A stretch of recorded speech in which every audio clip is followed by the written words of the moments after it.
In the shadow of the geopolitical storm, the Russia-Ukraine conflict is often viewed through grand strategy. Military maneuvers dominate the headlines, yet the untold side lies within the fractured lives of civilians. Across the vast, scarred landscapes of the Donbass, families who once shared a common history remain. They now find themselves separated by invisible borders and deep, jagged ideological chasms that divide them. This narrative explores the quiet desperation of a village teacher named Olena, living in the ruins. She attempts to preserve the cultural heritage of her community while the world crumbles around her. The physical world decays under the relentless weight of artillery that echoes across the frozen plains. As supply lines vanish into the gray horizon, the biting winter chill deepens within the village. The focus shifts from the distant battlefield to the quiet, stubborn resilience of the human spirit. It highlights the harrowing choices made by civilians who refuse to abandon their ancestral family homes. They find solace in shared memories and the fragile hope that the silence might return soon.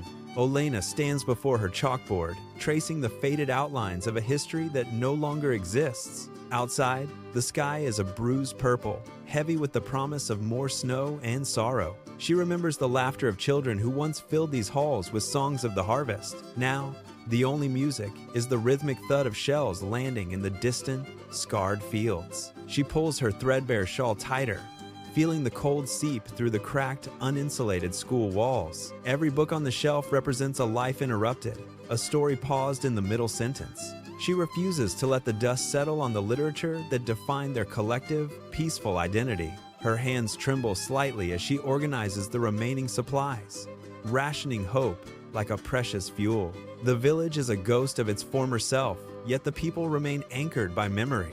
They gather in the cellar of the old church, sharing thin soup and stories of survival. Each voice is a defiance against the encroaching darkness that threatens to erase their very existence. Olena watches the flickering candlelight dance across the tired faces of her neighbors and dear friends. They speak of the spring, imagining the thaw that will eventually reveal the green, healing earth. It is a desperate, quiet yearning for a peace that acknowledges the humanity lost in war. She knows that tomorrow will bring more uncertainty, yet she prepares her lesson plans regardless today. The ink in her pen is nearly dry, mirroring the dwindling resources of their isolated community. She writes words of resilience on the board, hoping someone will read them when peace returns. The wind howls through the shattered window panes, a mournful sound that mirrors the collective human grief. She closes her eyes, visualizing the fields before the craters, lush and golden under the sun.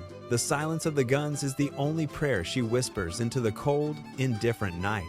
She wonders if the world beyond the border remembers the people who are trapped in between. The weight of the conflict is a physical burden, pressing down on every soul in town. Yet, in the cracks of the pavement, small signs of life persist against all logical odds. Olena finds a single dried flower pressed between the pages of an old, dusty poetry book. It is a relic of a time when beauty was the primary concern of their lives. She holds it gently, a fragile testament to the endurance of the spirit amidst the chaos. The darkness outside is absolute, but the light within the cellar remains a steady, burning flame. They are the keepers of the flame, the ones who refuse to let the history fade. Every day is a battle against despair, fought with the weapons of memory and shared love. The artillery fire intensifies, shaking the foundations of the church, but they do not stop talking. Their voices rise to meet the thunder, a chorus of humanity against the machinery of destruction. Olena leads them in a soft, melodic hum, a lullaby for a village that cannot sleep.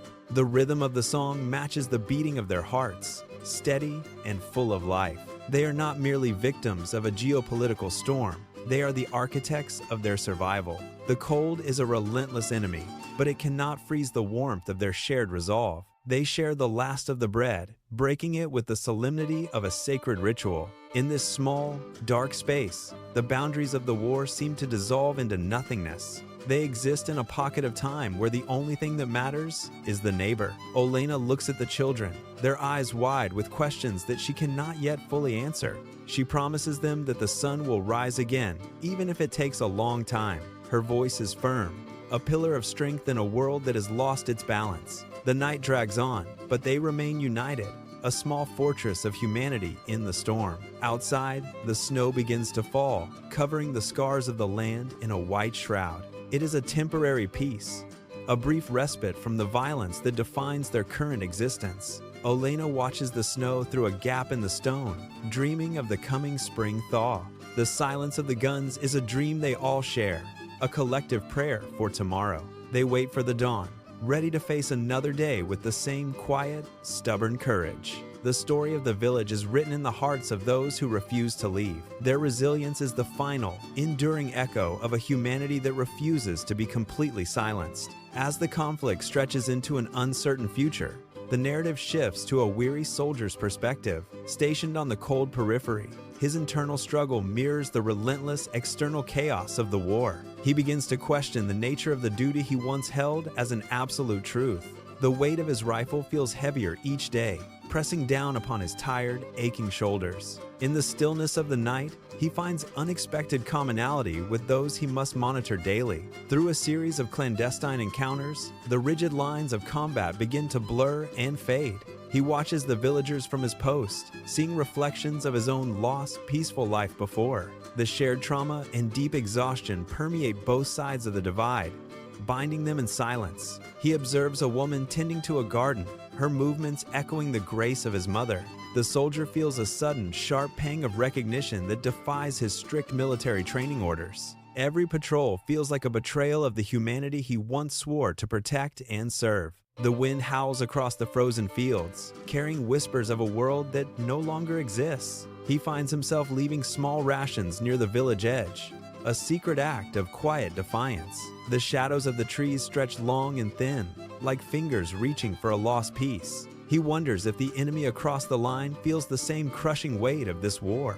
The story culminates in a moment of profound realization that strikes him with sudden, cold clarity. He realizes that their mutual suffering far outweighs the rigid mandates of their respective military commands. The distance between them is merely a map, yet the reality is a shared, bleeding wound. He looks at his hands, calloused and stained by the grime of a long, endless winter. The faces of the villagers are no longer targets, but mirrors of his own weary soul. He understands now that victory is a hollow concept when built upon such immense human cost. The silence of the snowy landscape feels heavy, pregnant with the ghosts of the fallen soldiers. He drops his gaze, unable to reconcile the man he was with the soldier he became. The political discourse fades into the background, replaced by the raw, beating heart of truth. He sees a child playing in the ruins, oblivious to the hatred that divides their world. This intimate, human-scale experience transcends the typical rhetoric of grand strategy and military power games. He feels a desperate, quiet yearning for a peace that acknowledges the humanity lost in war.